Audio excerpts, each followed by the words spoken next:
I can't say enough good things about Darwin Ortiz. As a matter of fact, my next book is called Hams and Fantasies, a small little tribute to Darwin Ortiz, because it's one of my favorite things that really influenced my perception of card magic and magic in general. You can, of course, find all my books linked down below, where you'll have a great time reading through my tomes with many tricks, stories, and why don't you just check it out? But today I'm going to be taking a look at Darwin Ortiz on the Paul Daniels show. And the first, I would say, minute and a half of this is just godly in terms of the way he handles cards with his false shuffles.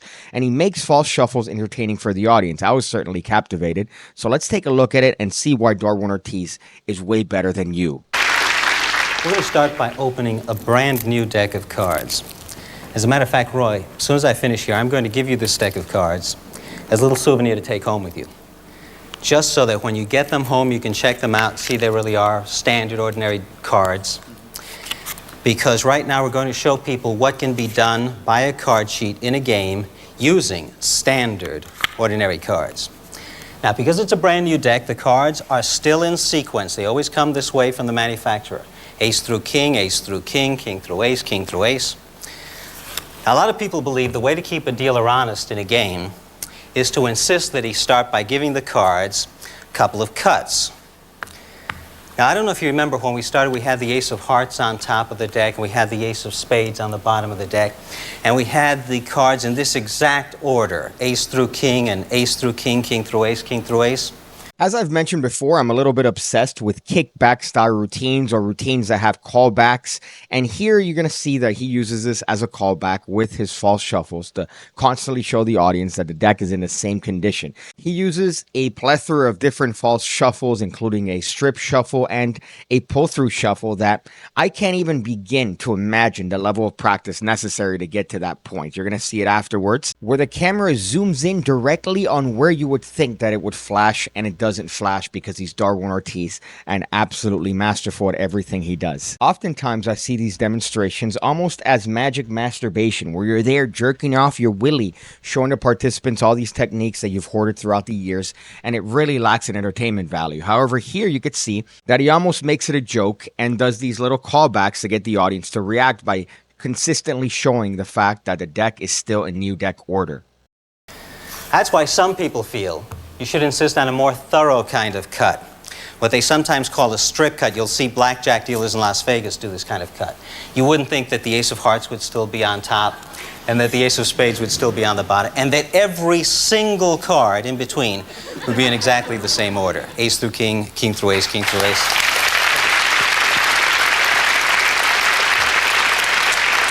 Of course, the moral is, cutting the cards isn't enough. You've got to ensure that you see the dealer cut is fine, as long as it's combined with also shuffling the cards. If you see him both cut and shuffle, then you know that the ace of hearts probably would not be on top, or the ace of spades on the bottom, or that every single card in between would be in exactly the same order.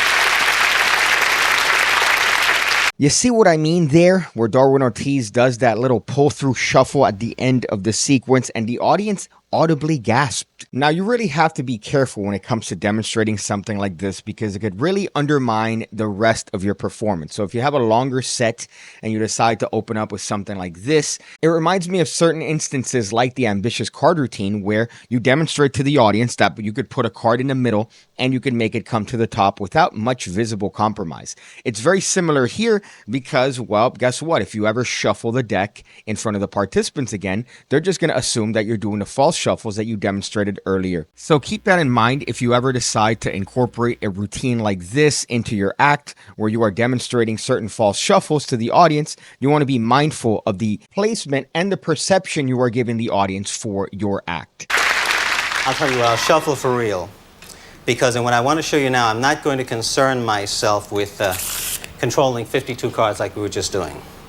I'm just, in fact, going to try and control 4 cards. And we could use any 4 cards, really. So I'll just use 4 cards at random. In fact, why don't we use...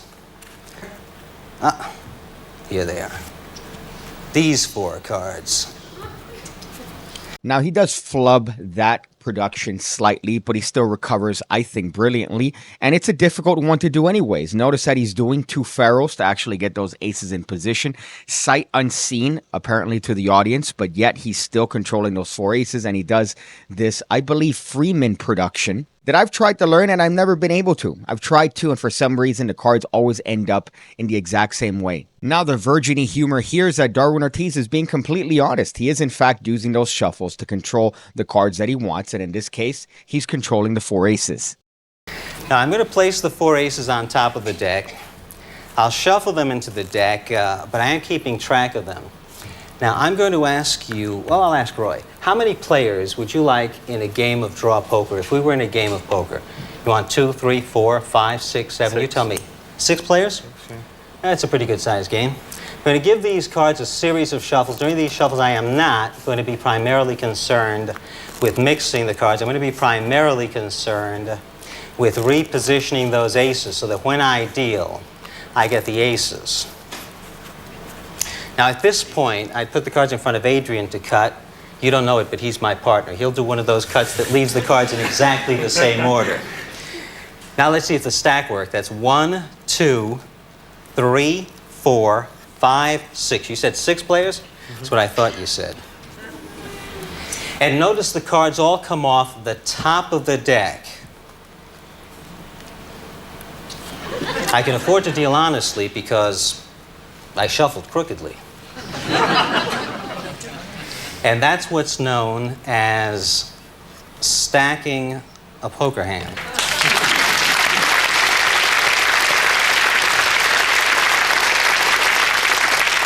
Now, typically, I'm not a big fan of these gambling demonstrations, especially because imagine if you get to that point where you're about to turn over that last ace and it's not an ace. It's not an ace because maybe you flubbed one card or you flubbed another card somewhere down the line. So that fear alone has gotten me to avoid routines like this. And it's a genuine demonstration of stacking the deck while doing a riffle shuffle. You can see that he does several riffle shuffles followed by a false one. I believe a 0 at the tail end of that one. So as I mentioned before, Darwin Ortiz is technically not lying to the audience. This might seem magical in nature, but these are genuine and true demonstrations of what riffle stacking would actually look like. Personally, if I were to perform a routine like this, I would cheat. I do one of the many routines by people like Di Vernon, John Rockerbomber, Ed Marlowe, where it seems like you are doing a demonstration of what Darwin Ortiz is actually doing, but using magic methods and technically lying. What's not a lie, however, is the deal you get on the PigCake Magic Academy. That's right, the home of over 1,500 videos going over card stuff, coin stuff, everything you need to become the best magician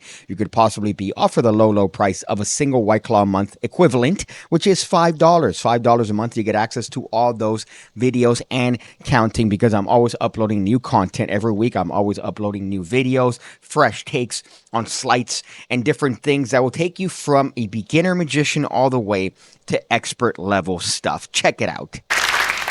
Now, the alternative to a crooked shuffle is a crooked deal. For example, everybody's heard about a bottom deal. So I'm going to start with 4 aces on the bottom of the deck. If I were in a card game and I had the aces on the bottom, I could get them to myself if I could deal them from the bottom of the deck. Now, when you deal to the other players, you deal fairly from the top of the deck. When you deal to yourself, you must take a card from the bottom of the deck, every time from the bottom, so that by the time you're finished, those aces are no longer on the bottom because they're now in my poker hand.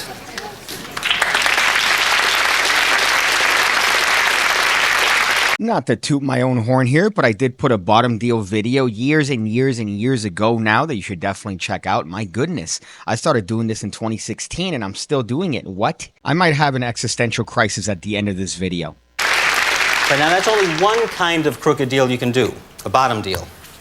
Not many people have heard of a second deal. In a second deal, you deal the second card. You pretend to deal the top card. You actually deal the second card instead. You pretend to deal the top card. You deal the second card instead. What I want to show you right now is that it's possible to deal seconds using just one hand. Now, this is important to realize because a lot of people believe the way you keep a dealer from cheating for using a bottom deal or a crooked deal is to make him deal with just one hand. So I'll show you a second deal done one-handed, used in the United States to cheat at blackjack a lot. It's kind of like pontoon. I'm going to ask you to cut over a group of cards, the way they do in a game. And whatever card you cut to, Adrian, we'll use for the demonstration. You happen to cut to the Jack of Spades. Now, this is a one-hand second deal I might use in a game when someone asks me for a hit, an additional card at blackjack. Remember that we have the Jack of Spades on top of the deck. So here's a one-hand second deal, just as I would do it in a game if you were to ask me for another card, because you can see that's not the Jack of Spades, that's not the Jack of Spades, that's not it, that's not it, that's not it. And I'll try and slow it down a little bit for you. I can't do it too much more slowly than this. And you can see the Jack of Spades is there. You know it's there, but it's not there because it's still there.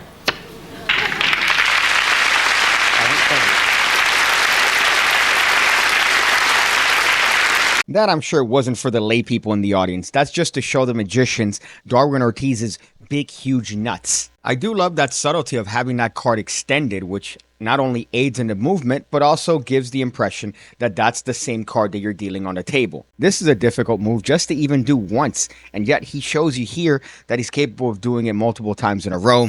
God damn it. I'll show you one last demonstration, because now that you know everything there is to know about how to cheat during a card game, I'll show you how you can win money by cheating after the game. Because among big money gamblers, it's a common practice if a game breaks up with more than one player ahead to cut for high card until one man has all the money. So if you can control the card you cut to, you can win by cheating after the game. Now I want to show you it is possible to control the card you cut to just by a sense of touch. Before I begin, I'll give the deck a couple of shuffles, and I want you to watch so that you can see that they are thorough shuffles. The cards that were on top don't stay on top. The cards that were on the bottom don't stay on the bottom.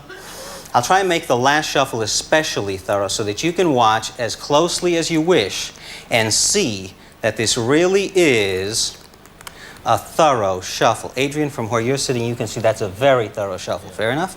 Now, I'll push them in very fairly so you know this time they were really shuffled. Just before we go on, I want you to notice the cards are all perfectly squared. There are no openings in the deck. There are no bent cards. There are no cards sticking out. No scratches along the side. No marks. No arrows pointing to the position of an ace. All of which makes it very difficult for me to merely square up the cards and then to exert any kind of control over the card that I cut to. Because if I had cut even one card too low, I would have missed. It has to be to just the right spot. Now, before I try again, I'm going to ask Adrian to take the deck, square them up in your own hands, Adrian, to make sure the edges are all perfectly flush, and you just put them down whenever you're satisfied. Just put them right down when you're satisfied, that's fine. Now, since Adrian squared up the deck himself, it really makes it difficult for me to exert any kind of control over the card that I cut to. Because if I had cut one card too low, I would have missed. If I cut one card too high, I would have missed. It has to be to just the right spot. Now, thank you. Well, we got two more to go. It gets harder each time, too, because there are fewer left. For the next one, before I try the next one, I'm going to give the deck a couple of cuts, and I'll be honest with you. I don't do that to mix the cards. I do that because during a series of cuts like that, an expert card manipulator can usually determine the exact position of any card in the deck. Just as I believe I've determined, I'm going to have to cut 20 cards to hit the third ace. Would you remember that for me, Roy? 20 cards? Would you square them up again the way you did before, Adrian? You can tap them on the table if you want. Put them down when you're satisfied. And remember, when I'm finished, I'm going to give you these cards to take home, Roy, so you can see they're ordinary cards. So that what I'm doing for you here, just turn them face down. What I'm doing for you here, I could do in your home with your cards for your paycheck. For the sake of variety, we'll try something a little different this time. I'm going to employ what gamblers call a Greek cut. If you've ever played any Greek card games, you may know that in some games, to ensure a random cut, they will take one card, they simply toss that card into the deck. Wherever it lands marks off the cut. Now, I find that in my case, one ace will usually locate the other ace.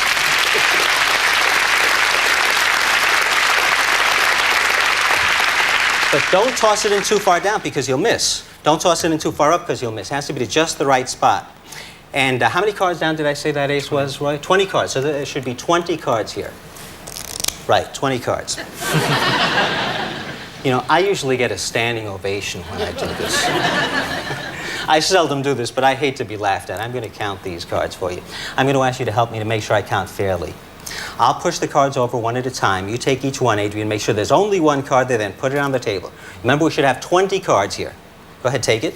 That's 1, 2, 3, 4, 5, 6, 7, 8, 9, 10, 11, 12, 13, 14, 15, 16, 17, 18, 19, 20 cards.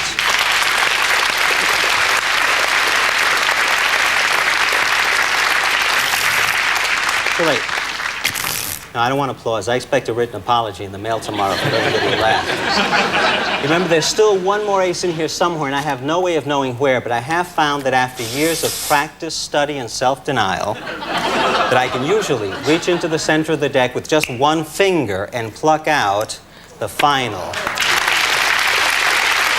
Now, these estimation aces routines are always difficult to do because you are essentially doing exactly what you are saying you are doing. You are cutting the deck. Granted, you are controlling those aces to a specific location that you've practiced beforehand that you know to cut to. And there are also things that help you out. Like, for example, when you cut to the cards, you're also cutting to 2 potential positions. So it's not like you're cutting to 1 position. You're actually cutting to 2. So there are things that help you in performing routines like this, but it's still very difficult to get consistently. I'm always struggling if the fairness is worth the actual demonstration to the participants because, yes, you are being fair. Notice that at many times he actually shows the participant that the deck is completely square and even has the participant square up the deck themselves just to prove that there's no crimps or gaps or anything like that. A routine like this would be extraordinarily easy to perform with crimps because you're just cutting to the crimp each and every single time.